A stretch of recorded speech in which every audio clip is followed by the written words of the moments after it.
Hai anak-anakku semuanya, teman-teman, adik-adik semuanya, ketemu lagi dengan Pak Akun pada video yang ketiga tentang hakikat fisika dan metode ilmiah ini. Kita akan membahas tentang subbab yang ketiga.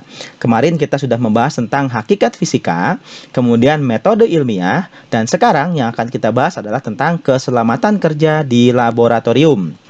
Nah, apa saja yang harus kita siapkan? Apa saja yang harus kita ingat ketika kita berada di laboratorium? Nah, ini harus kita simak ya, anak-anak dan adik-adik semuanya. Nah, laboratorium itu apa? Nah, ini yang harus kita pahami. Nah, jadi dalam melakukan penelitian atau praktikum fisika, kita terkadang diharuskan bekerja di laboratorium. Nah, jadi banyak hal yang perlu kita ketahui dan perhatikan demi menjaga keselamatan diri kita sendiri dan juga orang lain saat kita bekerja atau sedang praktikum di laboratorium. Nah, tapi jangan lupa bahwa alam adalah laboratorium nyata kita. Nah, syarat-syarat laboratorium yang baik kita juga harus memahami. Yang pertama adalah nomor telepon penting ya. Ini sangat penting ya, seperti pemadam kebakaran, kemudian juga petugas medis ya. Ini sangat penting ya ketika kalian mungkin mengalami kecelakaan atau mungkin terjatuh dan lain sebagainya atau mungkin terjadi kebakaran ketika kalian melakukan praktikum ya, itu sangat diperlukan ya ketika kalian berada di dalam laboratorium ya. Kemudian yang kedua adalah ruangan laboratorium yang memiliki sistem ventilasi yang baik.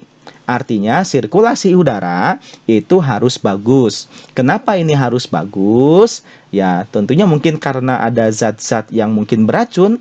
Dengan sirkulasi udara yang baik ya, itu akan membuat kita menjadi aman ya, karena zat-zat seperti itu bisa keluar dengan mudah karena dengan sirkulasi udara yang baik, dan kita pun bisa bernafas dengan nyaman ketika sistem ventilasi itu sudah bagus.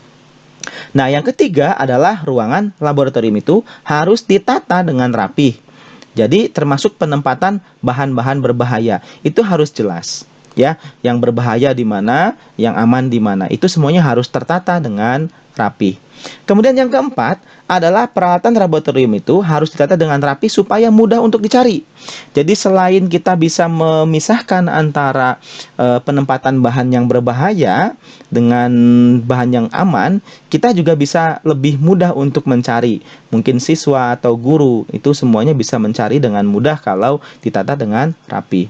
Nah, kemudian yang perlu juga adalah ada denah atau panduan penempatan bahan berbahaya di dalam rak atau di rak atau dimanapun. Intinya harus ada denah, ada panduan, ada petunjuk bahwa bahan ini adalah berbahaya.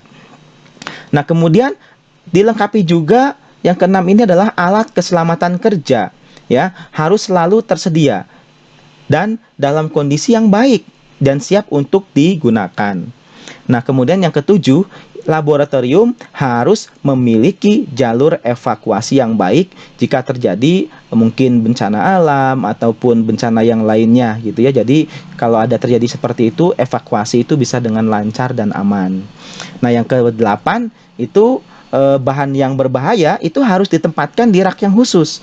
Dan ini jadi berhubungan dengan poin yang ketiga ya, dan juga poin yang kelima. Jadi harus ada rak khusus yang dipisahkan antara bahan-bahan yang berbahaya, mungkin bahan yang bisa meledak atau bahan yang zat atau gas beracun ya. Selanjutnya ada alat-alat keselamatan kerja di laboratorium yang harus dipenuhi atau harus ada di dalam laboratorium. Nah, yang pertama adalah pemadam kebakaran. Kemudian ada eye washer ya. Nah, kemudian juga ada water shower. Ini sangat bermanfaat juga ketika kita bekerja di laboratorium. Kemudian yang penting juga adalah kotak P3K. Kotak P3K ini pertolongan pertama pada kecelakaan. Kemudian yang kelima adalah jas lab. Jas lab ini harus digunakan ya. Nah, kemudian juga ada peralatan pembersih. Ini sangat penting mungkin untuk mencuci alat, mencuci tangan kita. Obat-obatan ini ada hubungannya dengan kotak P3K ya. Obat pusing atau mungkin obat masuk angin dan lain sebagainya itu kita bisa siapkan juga ya di situ.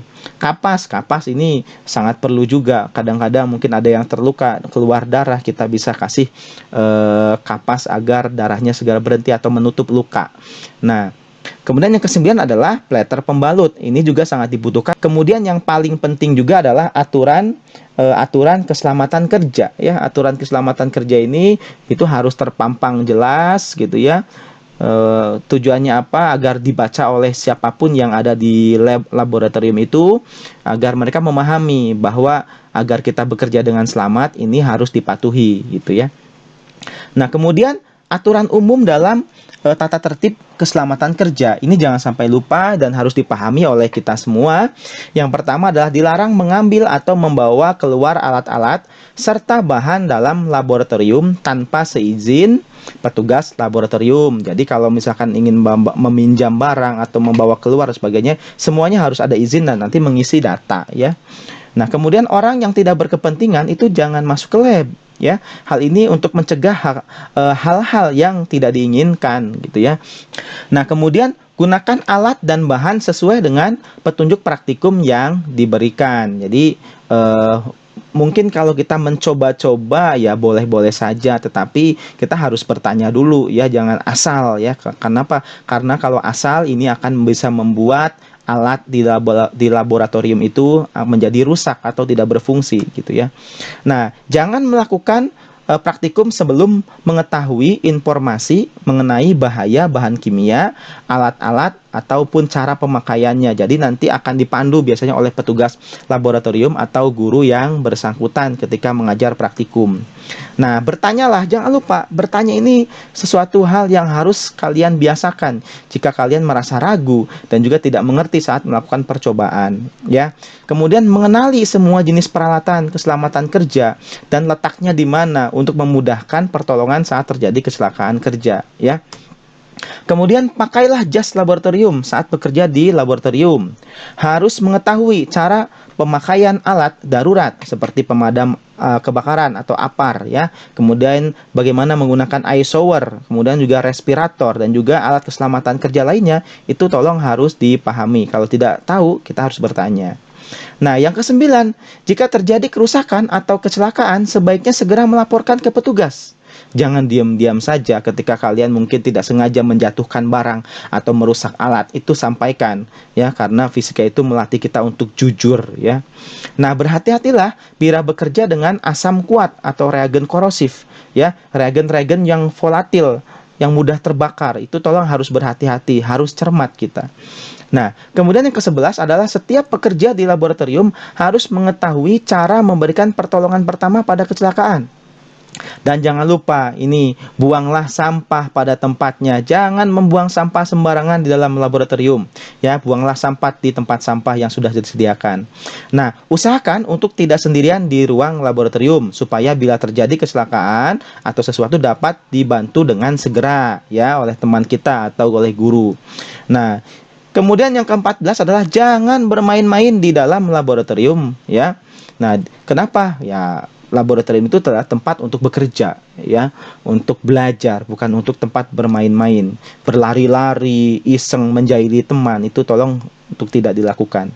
Nah, yang ke-15, lakukan latihan keselamatan kerja secara periodik. Kalau perlu mungkin harus ada simulasi dengan guru ya, dengan guru atau dengan petugas laboratorium jika terjadi sesuatu ya.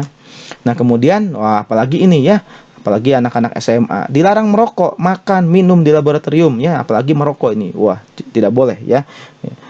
Seperti itu. Nah, kemudian ada lambang-lambang yang harus diperhatikan ya. Lambang-lambang yang harus diperhatikan di laboratorium. Nah, ini ada animal hazard. Jadi mungkin saja ada bahan-bahan yang terbuat dari hewan atau binatang yang mungkin sudah disuntik dengan serum apa ya, atau bahan berbahaya yang sudah diuji coba itu. Kemudian tanda sharp instrument hazard ini menunjukkan bahwa benda-benda ini tajam. Jadi tolong harus hati-hati. Kemudian ini adalah tanda bahwa bahan-bahan ini panas ya, bahan-bahan ini atau misalkan alat-alat ini panas, sehingga harus hati-hati jangan asal pegang gitu ya. Kemudian ini glassware, jadi ini terbuat dari kaca gitu ya, terbuat dari gelas gitu ya. Jadi hati-hati, awas jangan sampai terjatuh, sampai pecah dan lain sebagainya. Kemudian ini chemical hazard. Jadi ini berhubungan dengan bahan-bahan kimia atau bahan-bahan kimia yang mungkin berbahaya dan sebagainya. Ini tandanya ya, jangan sampai lupa. Kemudian ini electrical. Jadi electrical ini kelistrikan. Jadi bahan-bahan yang ini ada tanda seperti ini adalah tanda-tanda tentang alat-alat yang berhubungan dengan kelistrikan. Nah, kemudian eye and face ya. Jadi bahan-bahan ini berbahaya untuk mata dan juga untuk wajah. Jadi ini hati-hati, tolong jangan sampai kena mata dan juga jangan sampai kena wajah. Kemudian ini juga bahan yang mudah terbakar ya, fire hazard. Jangan sampai lupa, kalau ada tanda seperti ini berarti jangan sampai menyalakan api dan lain sebagainya di dekat barang-barang seperti ini, karena ini akan mudah terbakar. Selanjutnya adalah biohazard. Jadi bahan-bahan ini terbuat dari bahan-bahan biological gitu ya. Selanjutnya ini adalah laser radiation hazard. Jadi jangan lupa, ini tanda bahwa adanya radiasi laser ya. Tolong diingat-ingat. Kemudian ini adalah radioaktif hazard. Jadi kalau ada tanda seperti ini mengandung radioaktif. Jadi tolong berhati-hati ya. Nah, kemudian yang terakhir adalah explosive hazard. Bahan ini mudah meledak ya, atau bahan yang bisa meledak. Jadi tolong berhati-hati, dan ini semuanya diingat-ingat, dipahami agar kita memahami dan juga mengerti ketika kita berada di dalam laboratorium. Atau mungkin nanti di tempat yang lain, di tempat kalian berada, di laboratorium yang ada, mungkin ada lagi lambang-lambang yang lainnya ya. Jadi kalau misalnya ada lambang yang tidak kalian pahami, tolong itu harus ditanyakan kepada petugasnya. Ya, mungkin itu saja yang bisa saya sampaikan berkenaan dengan keselamatan kerja di laboratorium. Mudah-mudahan bermanfaat dan kita diberikan keselamatan dan juga keamanan ketika kita bekerja di laboratorium. Terima kasih. Salam dari Pak Akun.